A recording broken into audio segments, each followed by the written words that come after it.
insulted Mr. Simon, who happens to be the leader of the UN. The government of Finland, together with the Päijät-Häme District Court, has outrightly insulted Mr. Simon, who happens to be the leader of the USB movement. Yes, the government of Finland has insulted Simon.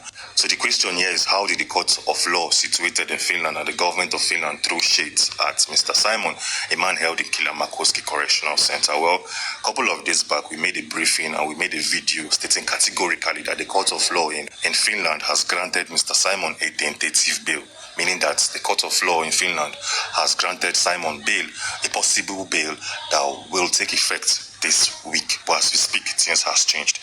The government of Finland, together with the Päijät-Häme District Court, came out yesterday and informed Mr. Simon's lawyer, his new lawyer in the person of Carl Gumeres, that if he wants his client, that is, if he wants Simon to receive a full bail, Mr. Simon needs to fulfill some bail conditions. And in this video, I shall be discussing and exposing the bail conditions enlisted by the government of Finland, so you can see how insults and shades were thrown at Simon. Yes.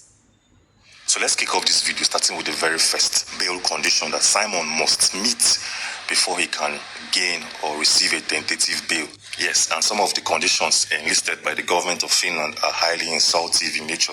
So let's take a look at these conditions one after the other. The very first one is that Simon must sign a document stating categorically that he is not going to use his social media platform. Yes, that Mr. Simon shouldn't use any social media platform on his devices to post any content, to react to any content, to like any content or whatsoever. Yes, that if Mr. Simon wants to receive a full bail, I should sign the document stating that he will not use his social media platform in any way, shape or form. Yes, this very first bail condition is actually fair. It's not insultive in nature, and we all understand why the court of law would want Simon to sign a document stating that he's not going to use his social media platform to post, react, like or comment on any particular activity on the net. Yes, because sometime last month, the former lawyer representing Mr. Simon in the court of law in the person of Ika Kopra submitted a file asking the Päijät-Häme District Court to grant his client, Mr. Simon, bail.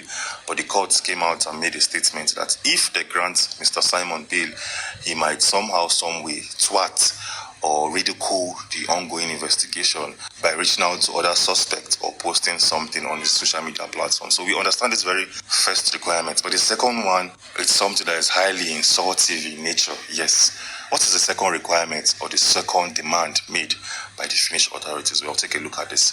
Mr. Simon was instructed through his lawyer that if he wants a bail and a tentative bail, that he must come out and make a public address using a Finnish media. Yes, Mr. Simon must come out using a Finnish press or a Finnish media and make a particular statement and a particular publication. So the question here is, what is that particular publication? We'll take a look at this. Simon must come out and talk or preach about one Nigeria. Yes, if Mr. Simon wants to receive full bail, he must come out on a live TV channel in Finland or a media house or outlet in Finland and preach and push the message of one Nigeria and unity in that press or that TV channel. Yes, this came as a shocker because nobody was expecting this particular requirement coming from the Finnish government. This feels and sounds like something the Nigerian government would have told the Finnish government to tell Mr. Simon to do before he will be granted bail. This doesn't make sense. You can't force somebody that doesn't want to talk about a particular topic. You can't force him to come on air on a live TV and preach about one Nigeria and how he wants to start supporting the One Nigeria movement. This feels like an insult to the whole of the USB citizens and his supporters, because this doesn't make sense in any way, shape or form. You can't tell somebody to come out on a live TV channel and talk about a topic he has no interest in. So as you can see, this is the second requirement made by the Finnish authorities that Mr. Simon must meet. And that is not even all. Let's take a look at the third requirement. Well, this third one is about the sit-at-home in the southeastern region of Nigeria. The government of Finland are asking Mr. Simon to come on air and call off any form of sit-at-home in the southeast region.